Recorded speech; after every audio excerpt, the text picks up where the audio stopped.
Ricardo, can you do a one finger push-up? Can you show us? All right, Scott, we'll go ahead and show you what we can do up here, and I'll have astronaut Joe tell you what I'm doing.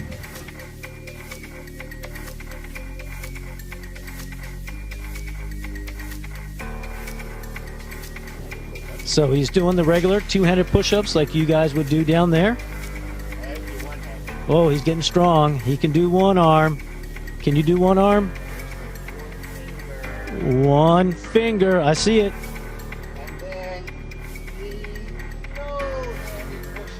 No hands. So yes, to answer your question, yes you can. It is fun to be up here.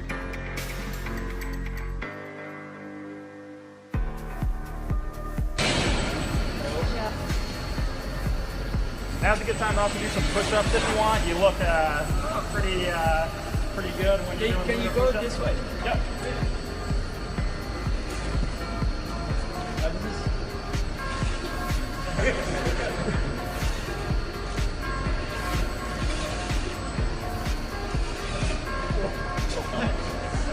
Station Houston on 2, we are ready to begin the change of command event. All right, well, everyone, welcome on board the International Space Station, ground team, and Thomas that actually got us out the door for that EVA to be successful. In addition, we also accomplished a spacewalk.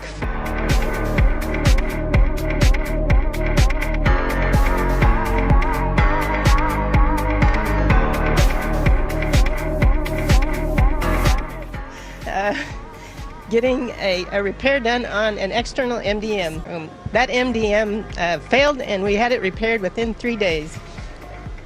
Another amazing event by our teams.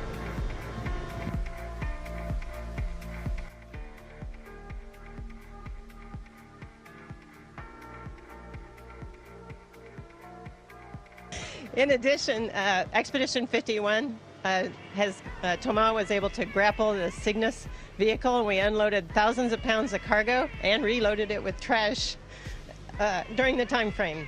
Dirty laundry actually gets incinerated in the atmosphere. And so, wait a minute, you guys on the space station are throwing your underwear out, your dirty underwear out the window, and it's raining down on us? And we have accomplished an incredible amount of scientific research during the time of Expedition 51, including my favorite, the osteomics investigation,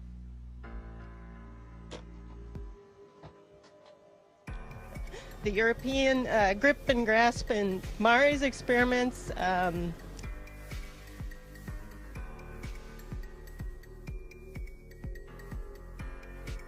U.S.-Russian fluid shifts investigation. And like every few days, you'd have to get urine in tanks from the Russians, hook it into our system. Wait, they don't need their own? No, they actually throw theirs away. So it's been an incredible time frame for our scientific investigations as well.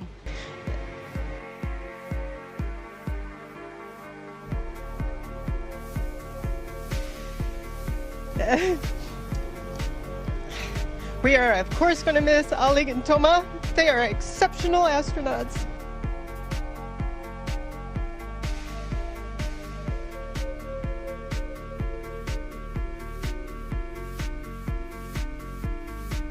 They are exceptional astronauts in every sense of the word, but mostly we're going to miss their sense of humor and camaraderie. And now today I hand over to Fyodor Yurchikhin, the only guy I've flown 3 times with.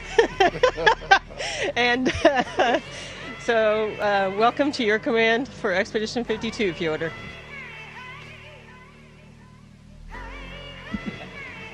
Thank you very much, Peggy. Thank you very, very much. And it's an honor for me again stay here. 2 times honor for me. We continued our great program. The greatest for me, it's the greatest program in the world.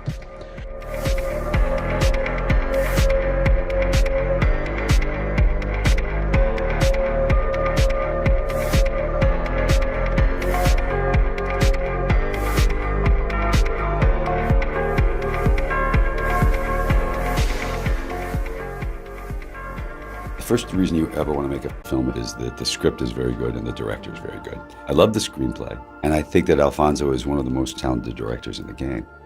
When you're writing, you're not thinking how you're going to make it happen. I have to say that I thought it was going to be much simpler. It was not until early on that we realized that we will need to create something new. Cut. Very good. This is a good angle. One of the things I love about the cinematography is it never feels precious. There's real naturalism. You know, there are flares and there are mistakes, as it were, but no mistakes. It's all created. Alfonso has designed it around these extremely long shots, these very fluid 12-minute, 5-minute or 3-minute long shots. It took a while to work out the best technique to do it. Tim and Chivo developed this technology in which the actors are inside a cube of light.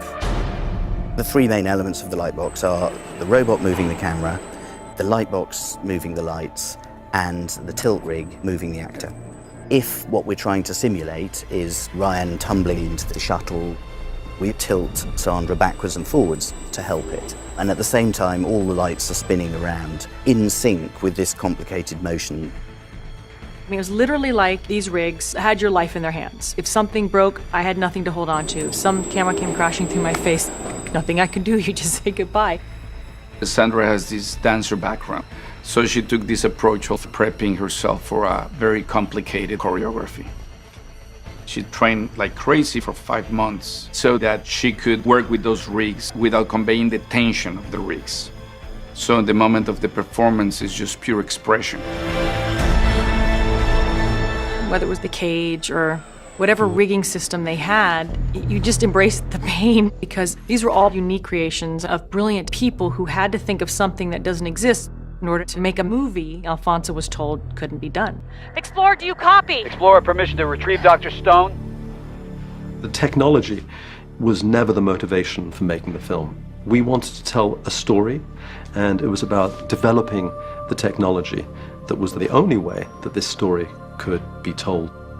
This film has raised the bar for the world of visual effects and CG and animation. The visual approach of the film, the camera is always moving. There's no up and there's no down, there's no right, there's no left. So we decided that the music and sound effects have to also be moving around. We were keen to make something that suited the film and that it's shot unlike anything I've ever seen. So it's a case of working out how can we do something that feels totally suitable for this film without using the normal tricks. It's not just about sound. Once you've got these elements, it's about how you tell the story with them. So we decided that we would do it through touch. Break, you have to break! Can't! We're gonna hit hard! What do I do? Grab a hold! Grab anything!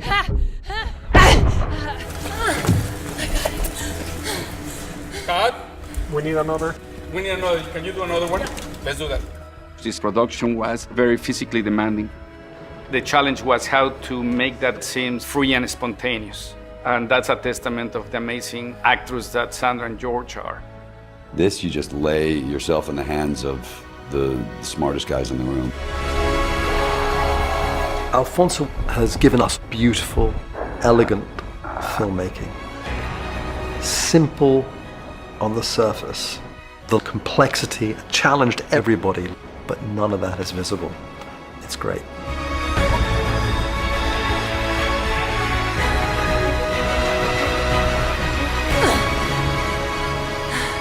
The science of the Earth, the government science that's bought and paid for.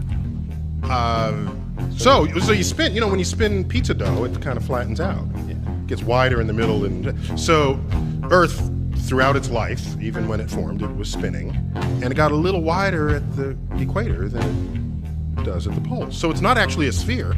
So it's not actually a sphere. It's not actually a sphere. All I'm saying is, when I look at all of it, when I look at the photographic evidence, or I look at the fact that we haven't been back since 1972, when I look at the fact that no humans except the Apollo astronauts have ever gone through the Van Allen radiation belt, the fact that no one's even done a flyby around the moon since then, it seems weird to me. When I look at the press conference and I see Buzz Aldrin and Neil Armstrong and Michael Collins nervous and weird and obviously like being deceptive after they came back. You can see on the back of his shirt a couple of upticks on either side where you would expect wires to come in on either side of that harness. They're often portraying that this is live. Of course, these things are fully choreographed and edited in advance to make sure that there's nothing too obvious. Looks CGI to me. That gives away that this is a suspension in front of a blue screen hoax. The moon landing stopped in 1972 and we haven't been back. We haven't been beyond the Van Allen belts. We must solve these challenges before we send people through this region of space, through the waves of radiation. No, I could be wrong. It could be real. There's too many things it could be real, but they've been faking them so much they look like all those other fake ones. They look like, I've seen so many fake ones that NASA admits that they're CGI composites. There's so many out there. So when you see this one, it's like, this is the same one. There's so much fraud when you look into it. Look into it. They take scientific discoveries that look something like this and turn them into something like this. The faking of spacewalks in a swimming pool. In this vid, you catch a glimpse of someone wearing a scuba tank. In 2013, a gallon of water leaked into one of their spacesuits in a matter of seconds. NASA doesn't really have a proper explanation for how on earth this could have happened. Commander Whitson making history with her record for any American. By the time she lands in September, her tally will be 666 days in space. With the Earth supposedly 23.4 degrees on its axis, and that leaves you, of course, the occultic number, again, 66.6 degrees off. To look into it. Well, Earth is supposedly orbiting around the sun at 66,600 miles an hour. That's so insane! You haven't looked into it. However, according to experts, these photographs are much less conclusive than one might think. Einstein told us that light actually is attracted by gravity. In other words, the path of light is not straight in a strong gravitational field.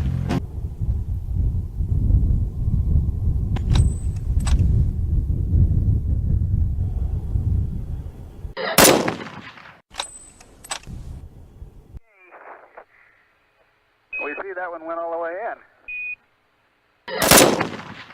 Not quite.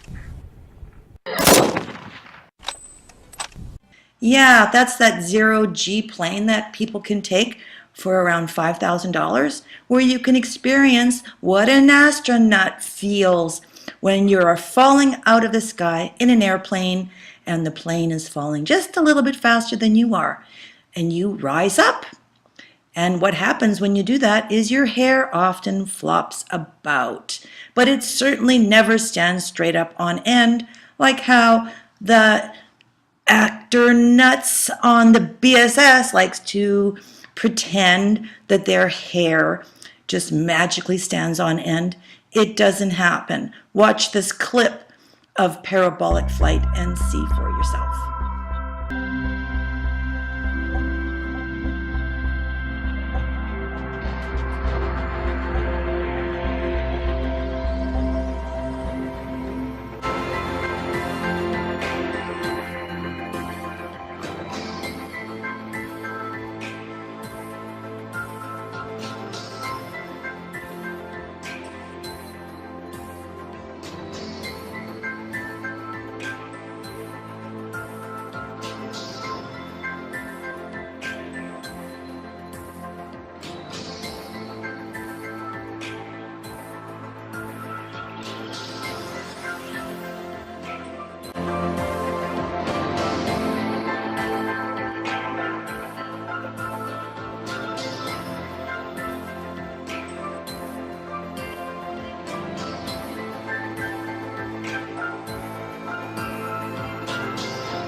Okay, have you seen enough yet?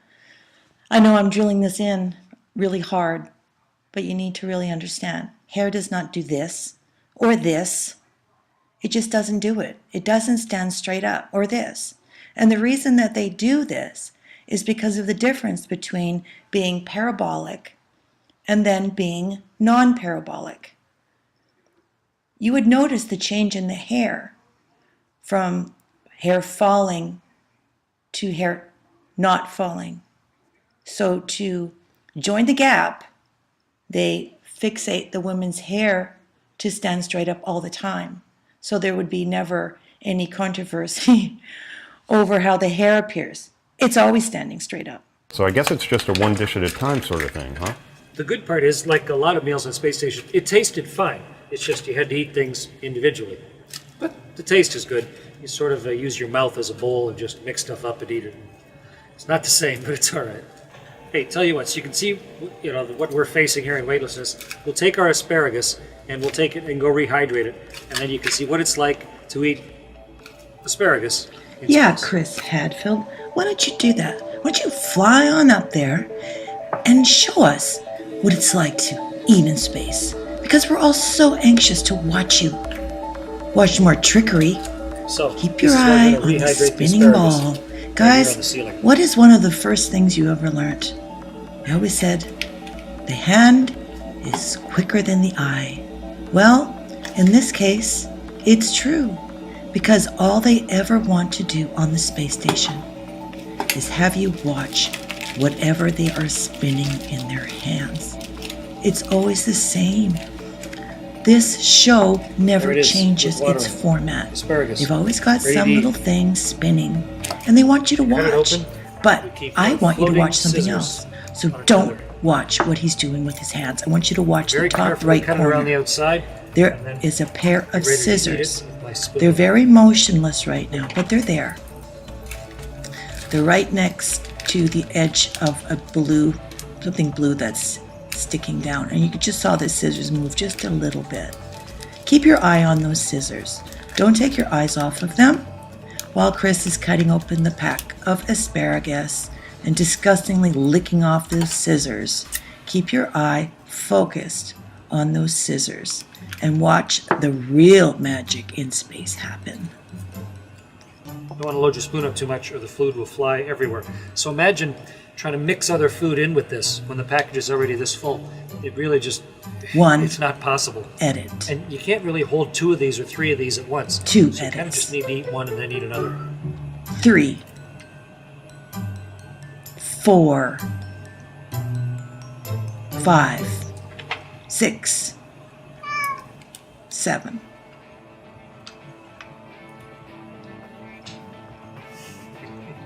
Eight. Pac-Man. Uh-oh. Asparagus explosion.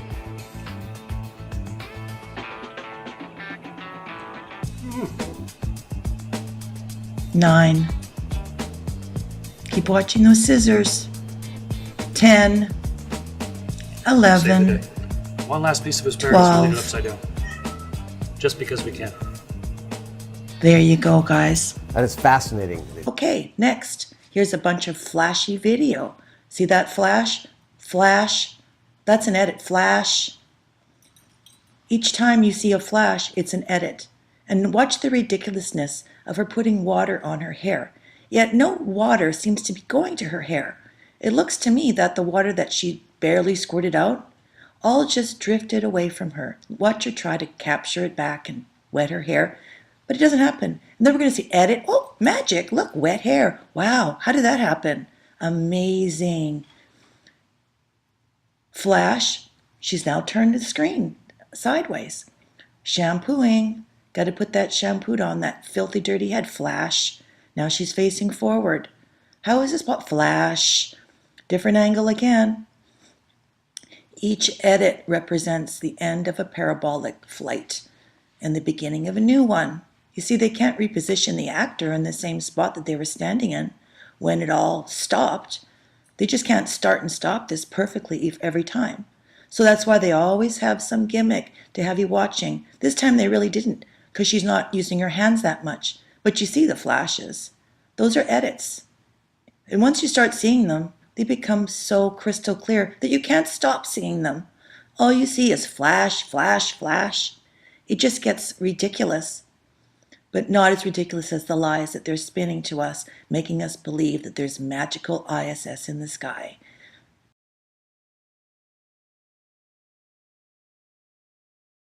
The next question from Marcia Dunn at Associated Press. Marcia Dunn, AP. What was going through your mind? How amazed were you to see your roadster up there with Starman just cruising along with the blue planet? And how long will we be getting live views, do you think, from the car? Well, I think it looks so ridiculous and impossible. And you can tell it's real because it looks so fake. Hey guys, Paul on the plane here. It's been a while since I've produced an episode of Faking Space, but I'm back today simply to add the SpaceX Tesla Roadster launch last month to our forensic analysis series here in Season 2. Because it was another classic example of how a government space agency continues the endeavor of the reinforcement of the heliocentric lie to the government school indoctrinated masses with images and video that was anything but authentic. If you think for 1 second that SpaceX and NASA aren't connected, you better check the facts. Under our ELV certification agreement, we're undertaking vigorous engineering reviews with the Air Force. To date, we've delivered more than 30,000 data items to the Air Force and provided total access to our internal systems to more than 300 government officials for certification. And we hope to complete that certification this year.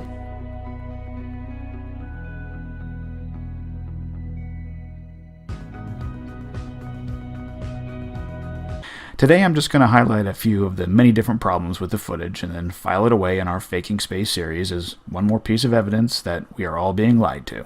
So, let's get started. Number 1 came with the reveal of the Tesla Roadster and Starman in space with this shot. Yep, you've all seen it. Now, I'm not claiming that this proves the car and dummy were filmed in a studio, although in my opinion it absolutely was.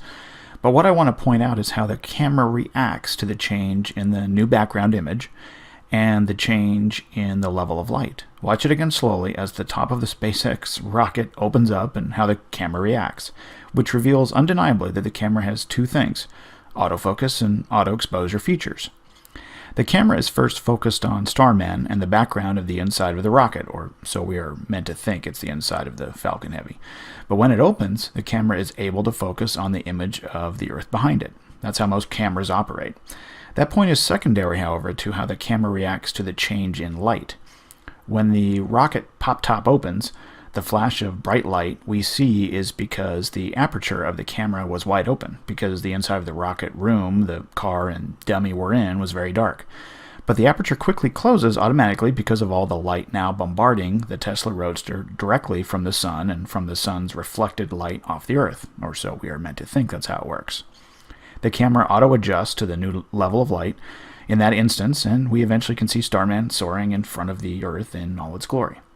You can see the autofocus and auto exposure again in this shot with the Earth floating in from left to right. At first it's a big white disk and then the camera adjusts and we can see the image of the Earth, or so they want us to think that's what it is. So now that we've proven the camera has autofocus and auto exposure settings, we can view the rest of the footage with a concrete understanding of what the camera should pick up and what it should not. Like stars.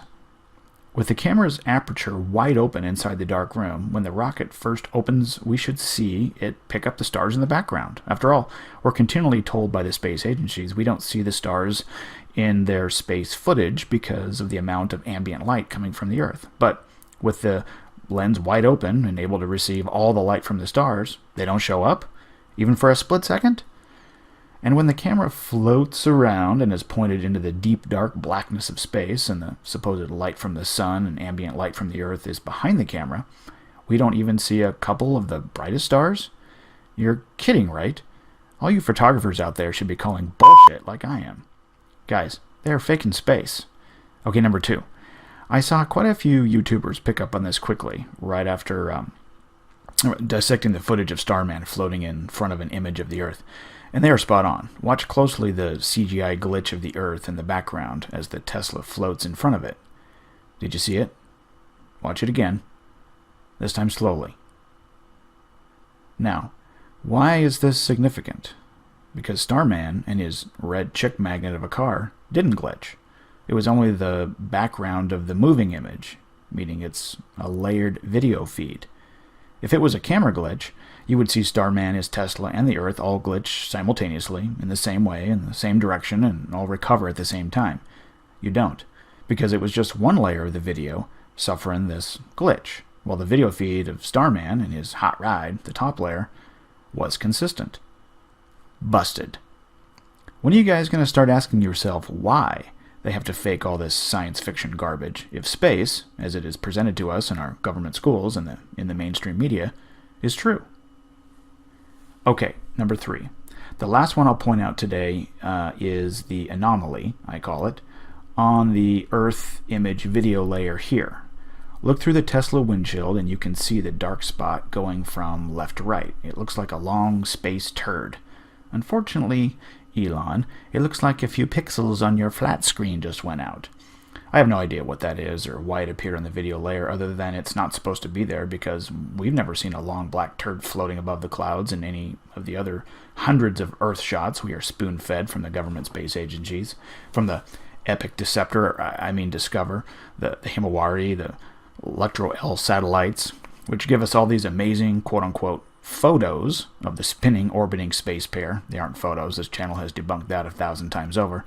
Even the Lunar Reconnaissance Orbiter, or LRO, and its breathtaking Earthrise shots in all their high-def glory never picked up a giant space turd. So, sorry, Mr. Musk, another CGI fail to add to this pile of crap. The faking of space continues. You are being lied to. But to many of you watching, Elon said it's real, so it must be. And a lot of people think it's real, so it must be. CNN said it's real. Don't think for yourself. I mean, no one has ever fooled you before, and they certainly aren't now, right? Before I close, props also go out to Bob at Globebusters for his research on the Tesla Roadster's tires and how they would react to not only the vacuum of space, but also to the freezing temperatures in space, if you have enough faith in what they tell you space is like, that is. If you haven't seen that Globebusters episode, check it out. The link is in the description. SpaceX, Starman, a Tesla in space. Hope you guys are all enjoying the show. You can tell it's real because it looks so fake, honestly. We'd have way better CGI if it was fake. And you know, the colors all look kind of weird in space. There's no atmospheric occlusion. Like everything looks too crisp. But we didn't really test any of those materials for, is it space hardened or whatever, So it just has the same seats that like a normal car has. It's just literally a normal car in space, which I kind of like the absurdity of that. And if you look closely, on the dashboard, there's a tiny roadster with a tiny spaceman. So, because Hot Wheels made a Hot Wheels roadster, and a friend of mine suggested, hey, why don't you put that Hot Wheels roadster with a tiny spaceman on the, in the car too? Like, that'd be cool.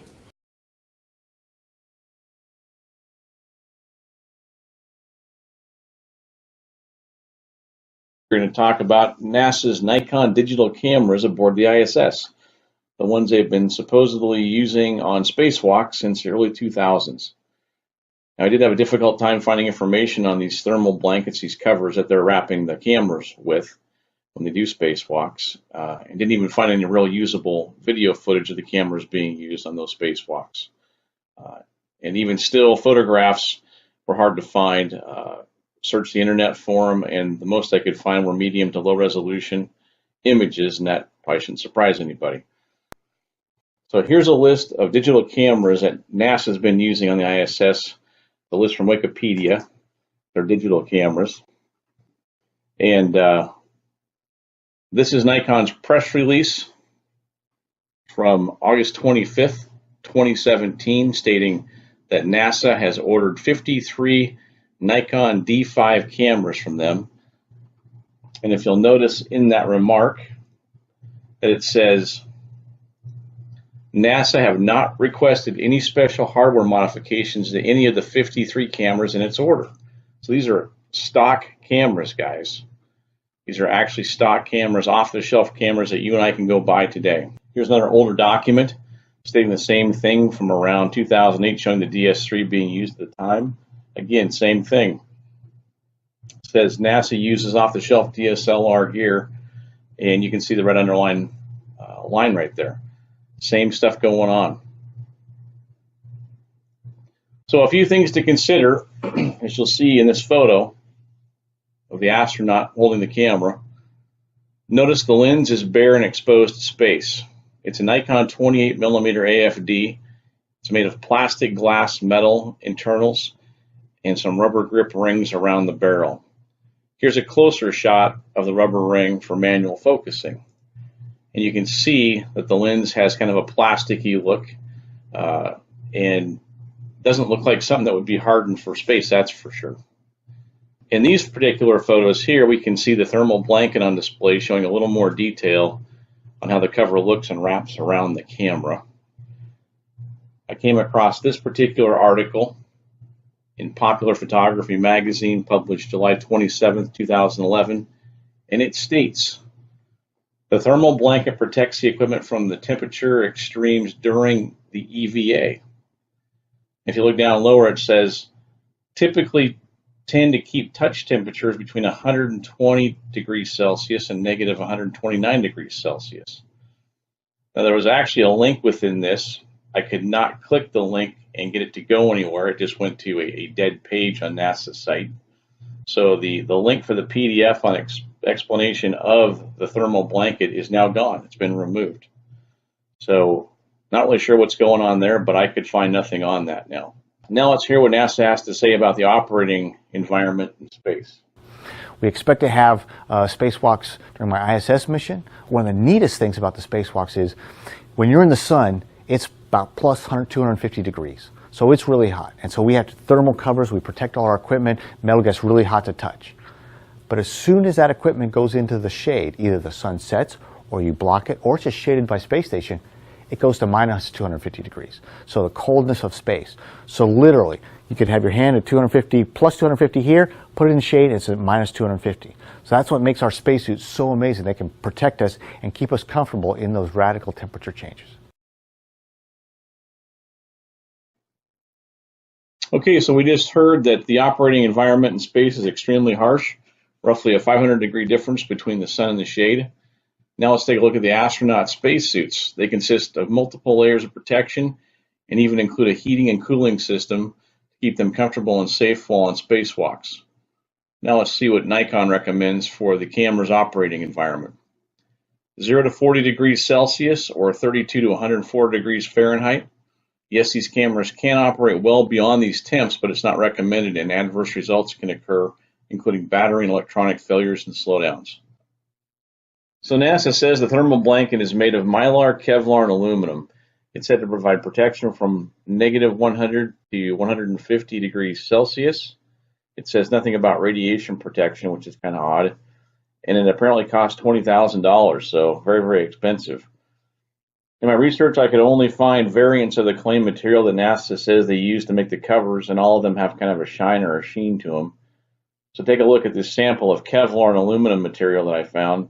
The aluminum backing is very shiny and something that cannot be seen on the existing blanket / wrap that you see of the camera.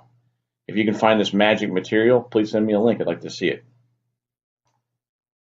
The other thing that stood out to me was a rather standard looking Velcro, also known as hook and loop. I did some checking, and the high heat rated Velcros are only good to about 200 degrees, maybe just a little bit warmer than that. You'll also notice the fabric doesn't appear to have any other layers like aluminum, Mylar, or anything else, within them. So it just kind of looks like a canvas type material with sewn on Velcro strips. You be the judge there. So here's an example of standard Velcro, and it pretty much looks identical to the stuff that's used on the thermal cover. And again, it's my opinion, but it looks pretty much the same. So moving on from the extreme temperatures of space and what effects those alone will have with off-the-shelf cameras and lenses, what about the effects of cosmic radiation on standard off-the-shelf camera bodies and lenses? I found this article from Tested Magazine dated May 21st, 2013, and it actually states the following. The prosumer-grade cameras used on the International Space Station aren't heavily modified for use in space. Now, they've been certified with rigorous testing, but that's the same stuff we get down here on the Earth. So they're actually not shielded from cosmic radiation that exists on both the outside and inside of the station. So you're going to see some damage done, and that's from their own quote on the interview from Tested Magazine. So you're going to start seeing dead pixels. Now let's see what our astronaut buddy Don Pettit has to say about cosmic rays and how it affects electronic equipment aboard the ISS. I found this article from his blog, and it says, free from protection offered by the atmosphere, cosmic rays bombard us within the space station, penetrating the hull almost as if it were not there. They zap everything inside, causing such mischief as locking up our laptop computers and knocking pixels out of whack in our cameras. They have to reboot the computers periodically from what he states here. So what does that also include with rebooting? Well, a camera has computers inside it. So the Nikon cameras they're using up there have computers in them. They're going to be affected just like the other computers aboard, and possibly even worse since they're being used out in space without any additional protection. So just a few things to consider there. In the following video, Rad Solutions demonstrates the effects of radiation on a commercial video camera, simulating high altitude and space scenarios. A link to the full YouTube video will be in the description below.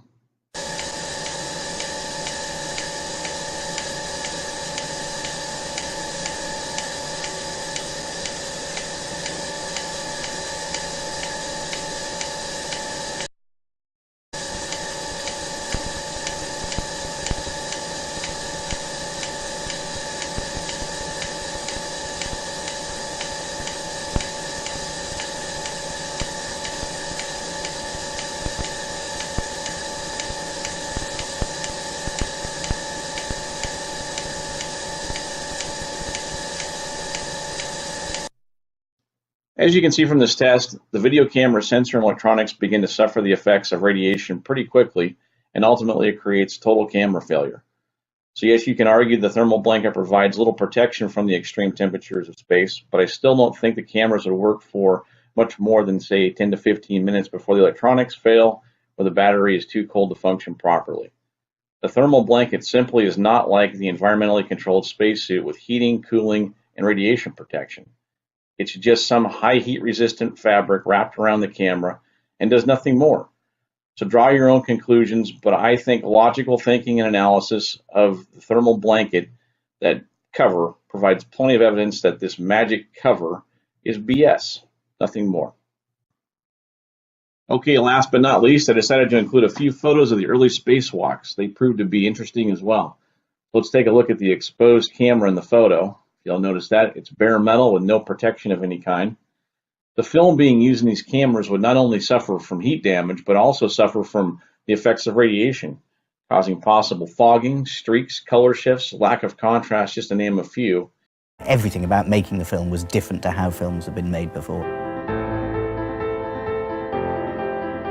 You know, with so much of the film created in the computer, a lot of the cinematography was going to be executed within the computer. So we had to work very closely together with the other departments, you know, whether it's production design or cinematography, to develop the new ways of making the film.